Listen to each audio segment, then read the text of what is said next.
Quotidien, je te dis, c'est tout. Maintenant, Guillaume, on passe à notre série quotidienne. 4, 3.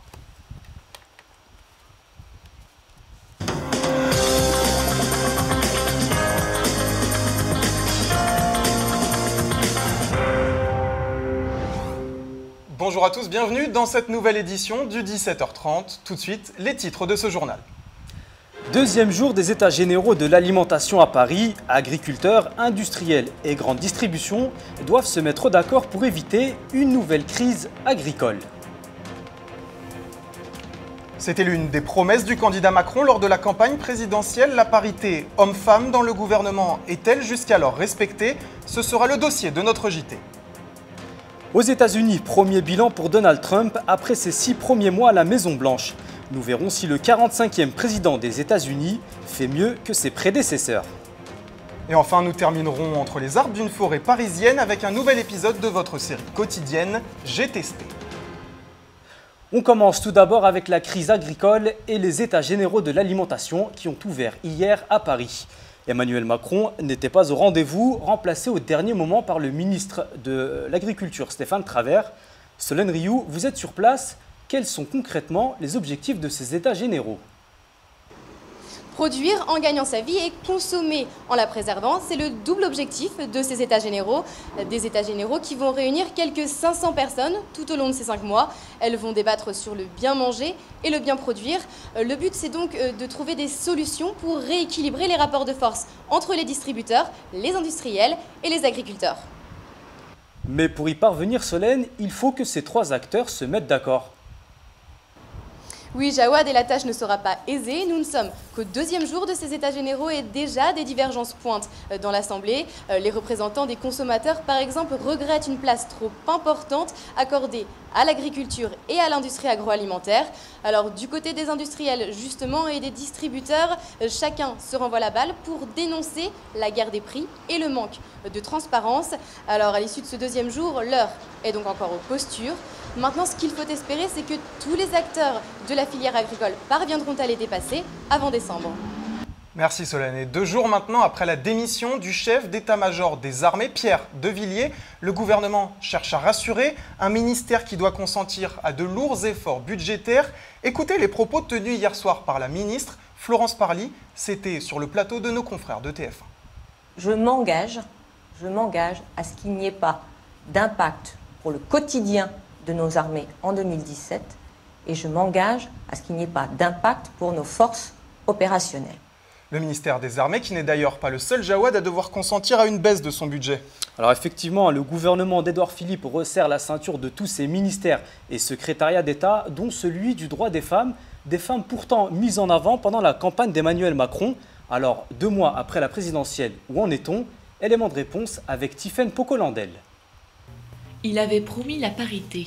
Avec 15 femmes au sein de son gouvernement, soit autant que d'hommes, Emmanuel Macron semblait tenir ses promesses. C'était sans compter l'annonce d'une coupe budgétaire pour le droit des femmes. L'un des plus petits budgets de l'État passerait donc de 30 millions d'euros en 2016 à 20 millions d'euros. Un coup dur pour les associations. Nous attendions une augmentation des crédits, bien évidemment, si on écoutait les annonces de renforcement des politiques de lutte contre les violences faites aux femmes, nous faisait penser qu'effectivement, nous pourrions avoir plutôt des soutiens à la hausse.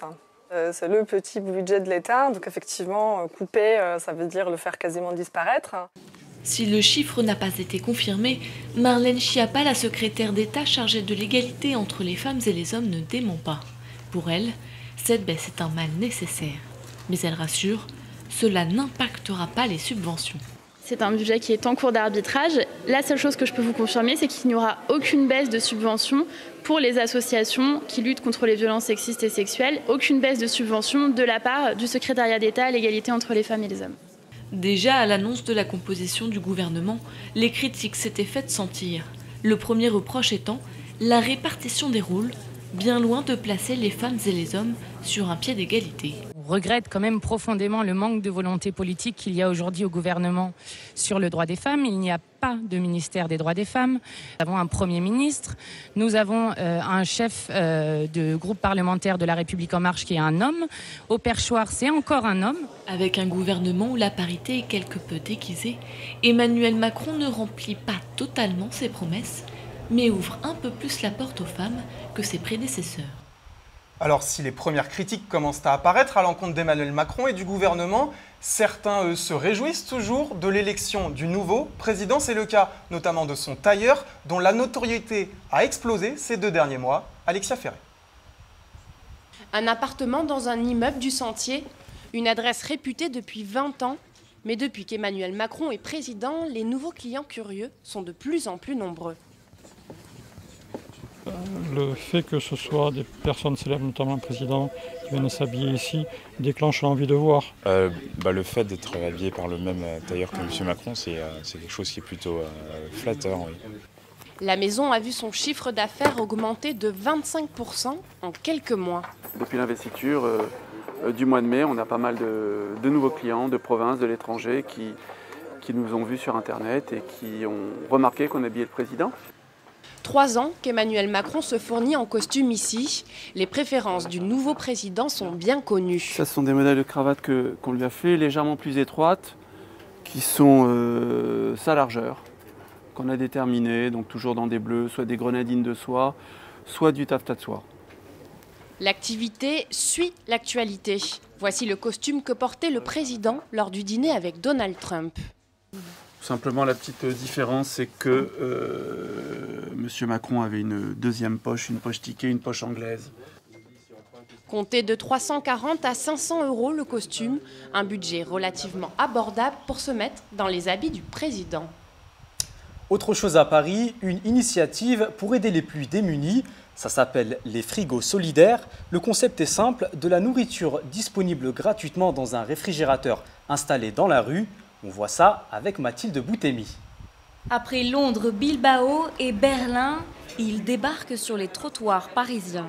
Le frigo solidaire. Sa mission, lutter contre le gaspillage et aider les plus démunis. Et depuis un mois, il fait le job sur la terrasse de ce restaurant du 18e. C'est la première fois que j'en vois un. Et puis je suis curieuse de savoir comment ça marche. Comment ça marche? C'est très simple. Commerçants et habitants du quartier sont invités à y déposer les aliments qu'ils ne consommeront pas. Double BA, on évite le gâchis et on fait un geste solidaire. À l'origine de ce projet, Dounia, co-gérante du restaurant, elle veille au quotidien à la traçabilité des produits déposés, car en cas d'intoxication alimentaire, c'est son établissement qui est responsable. Donc fermeture administrative, service d'hygiène et contrôle sanitaire. Pari réussi pour la jeune femme, le frigo solidaire attire les regards et il se remplit tous les jours, surtout en période de vacances d'été. Puis ça coûte absolument rien aux habitants de déposer un peu de nourriture avant le départ en vacances, au lieu de jeter, ça peut servir derrière. Reste maintenant à convaincre les derniers habitants réticents, comme cette cliente, qui préfère les banques alimentaires qu'elle juge plus efficaces. Ça peut être un petit moyen de créer du lien dans le quartier, mais faire manger les SDF et les gens qui j'y crois pas. Chaque année, un Parisien jette en moyenne près de 14 kilos de nourriture, encore emballée et consommable. À l'étranger maintenant, un important séisme a frappé lourdement le sud-est de la mer Égée la nuit dernière. Oui, alors une secousse de magnitude 6,7 sur l'échelle de Richter ressentie dans la ville turque de Bodrum et sur l'île grecque de Kos, une île prisée par les touristes en cette période estivale. On dénombre pour le moment 2 morts et une centaine de blessés. Et au Venezuela, la grève générale continue. Plus de 3/4 du pays est paralysé. Les magasins sont fermés. L'opposition accentue la pression sur le président socialiste Nicolás Maduro. Et pour cause, l'objectif est de bloquer l'élection de l'Assemblée constituante prévue la semaine prochaine. Décryptage avec Fanny Allard. Aujourd'hui, 20 juillet, nous avons triomphé une nouvelle fois. Le travail a triomphé, l'amour, la vie, l'espoir ont triomphé, le boulot a triomphé. Et les opposants qui n'ont jamais travaillé, eh bien qu'ils restent sans travail. Nous allons aller de l'avant, camarades. Alors que le président Maduro crie au triomphe, les rues de Caracas sont barricadées, les commerces fermés et les affrontements se poursuivent entre forces de l'ordre et manifestants. Jeudi, la grève générale initiée par l'opposition a paralysé une grande partie du pays. Seule l'industrie pétrolière et les entreprises publiques ont continué de fonctionner sous les menaces du gouvernement. Nous sommes là pour notre futur, si vous voyez ce que je veux dire. Il n'y a pas de nourriture. Aujourd'hui, nous nous battons. Nous nous battons pour notre futur. Nous mourrons de faim. Et demain, nous n'aurons pas à manger non plus. Ce que souhaitent les opposants, le départ du président Maduro et l'abandon de son projet d'assemblée constituante. Le 30 juillet prochain, 545 membres doivent être élus. Leur mission, réécrire la Constitution pour étendre la liberté du gouvernement. Une manœuvre qui permettrait notamment de dissoudre le Parlement et ferait du régime en place un super pouvoir. Malgré l'intensification de la pression diplomatique, Nicolas Maduro n'a aucune intention de reculer. Et on part outre-Atlantique maintenant aux États-Unis, plus précisément, où la musique métal a perdu l'un de ses plus grands ambassadeurs hier, Chester Bennington. 41 ans, chanteur du groupe Linkin Park, a été retrouvé mort à son domicile. La piste du suicide est privilégiée alors que son groupe s'apprêtait à débuter une nouvelle tournée consécutive à leur 7e album. Toujours aux États-Unis, c'est l'heure du premier bilan pour Donald Trump. Après 6 mois après son investiture, le 45e président américain a marqué les esprits chez lui comme sur la scène internationale. Le récit de Marie-Caroline Chardonnay. Malgré son style percutant, souvent copié et détourné, j'ai viré James Comey, le patron du FBI, à cause de la Russie. Bon, je vais à New York, l'entrevue est finie. Un électeur de Trump sur 8 ne voterait plus pour lui selon un sondage. Ce sondage publié une semaine après les révélations du rendez-vous de son fils avec une avocate russe pour obtenir des informations sur Hillary Clinton. In retrospect, I probably would have done things a little differently. Ces tweets, ces dénonciations des fake news, ces opérations militaires n'ont semble-t-il pas convaincu. Il est le président américain le plus impopulaire, à 36% seulement d'opinion favorable. Dernièrement, il était à Paris et voici ce que Donald Trump a retenu de son séjour. Il adore me serrer la main. Les gens ne réalisent pas à quel point il adore tenir ma main.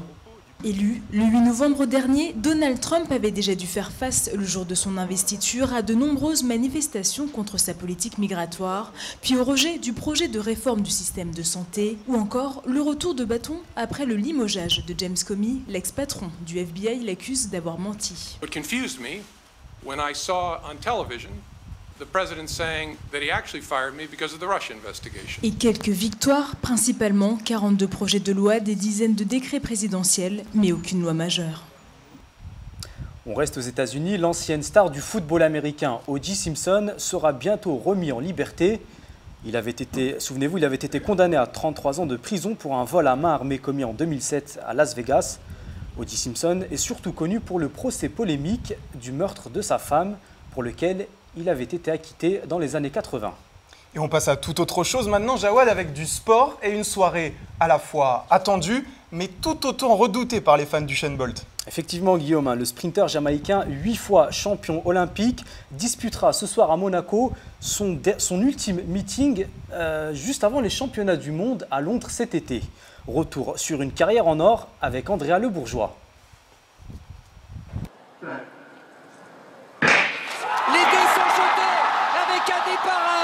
Pour Bolt qui va essayer de faire son effort maintenant. Gatlin est devant. Bolt va être battu. Bolt va être battu. Non. Bolt est devant. Usain Bolt l'a fait. Il l'a fait. Le roi des pistes d'athlétisme aura souvent surpris et très rarement déçu. Faux départ. Faux départ d'Usain Bolt. Usain Bolt, faux départ. C'est pas vrai. Et si c'est lui. Oh là là là là. Oh là là, c'est énorme. Pékin 2008, cette année-là, le monde entier découvre l'OVNI. À 22 ans, il remporte 3 titres olympiques assortis de 3 records du monde, celui du 100 mètres, celui du 200 mètres et celui du 4 x 100 mètres. Une performance hors norme. Il marque à jamais l'athlétisme en signant ses victoires d'un geste unique. Usain Bolt, c'est un palmarès jamais égalé, 11 fois champion du monde et 8 fois champion olympique. Avant de quitter les pistes, le Jamaïcain de 30 ans espère monter en puissance ce soir à Monaco, avant de terminer en apothéose au championnat du monde à Londres. When I come out and I step on that track, the vibe and the energy they will give me what makes me miss even the sports even more, you know what I mean? So I'm excited about that and I'm looking forward to it. You gonna win?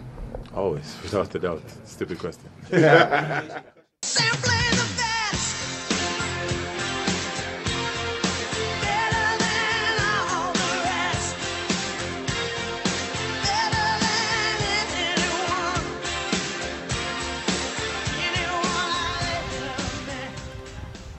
En bref, maintenant, l'arrivée de la 19e étape du Tour de France et la victoire du Norvégien de l'équipe Dimension Data, Edvald Boasson Hagen. Pas de changement au classement général. Christopher Froome reste premier. Romain Bardet est toujours deuxième avant la dernière étape décisive. Demain, le contre-la-montre dans les rues de Marseille et l'arrivée dimanche sur les Champs-Élysées. Guillaume, maintenant on passe à toute autre chose et on poursuit notre série quotidienne. Oui, une série, vous vous souvenez, on vous emmène tous les jours voir des lieux un peu insolites en Ile-de-France que vous pouvez découvrir vous aussi. Et aujourd'hui, on vous emmène en haut vol, en haute voltige, en haute altitude, au perché même, avec un reportage d'Erina Fourny et Solène Rioux.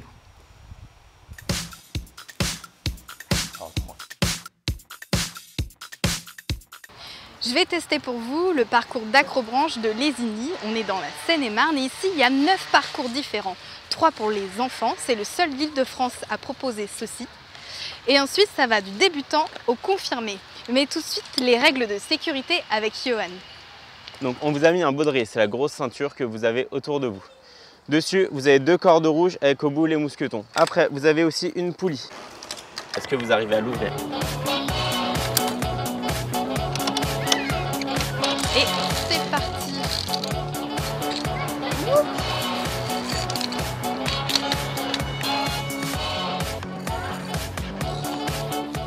Bon, alors là, c'est un petit peu facile ce parcours. On va en prendre un avec plus de difficulté et surtout plus de vitesse. Ça fait travailler les bras. Comment on fait là ?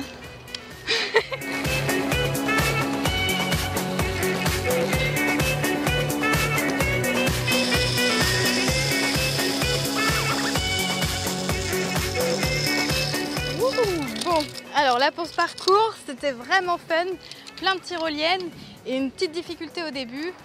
Si jamais on a besoin d'aide ou on se sent pas bien ou on se sent pas de le faire, et ben on peut aussi appeler un opérateur. Là j'ai un sac en fait avec des cordes. Je vais te descendre dans le rappel. Maintenant on descend.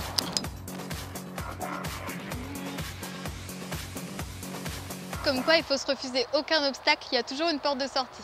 Maintenant, je laisse le parcours le plus difficile à un pro.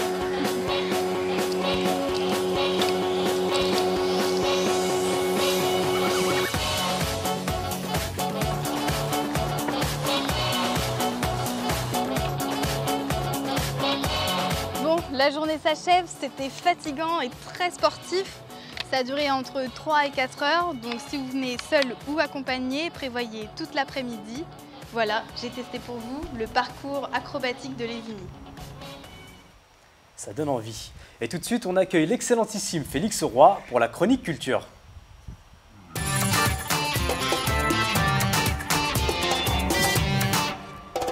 Bonsoir Félix. Bonsoir monsieur, vous êtes superbe. Et vous aussi Félix. Alors, on fait ce qu'on peut.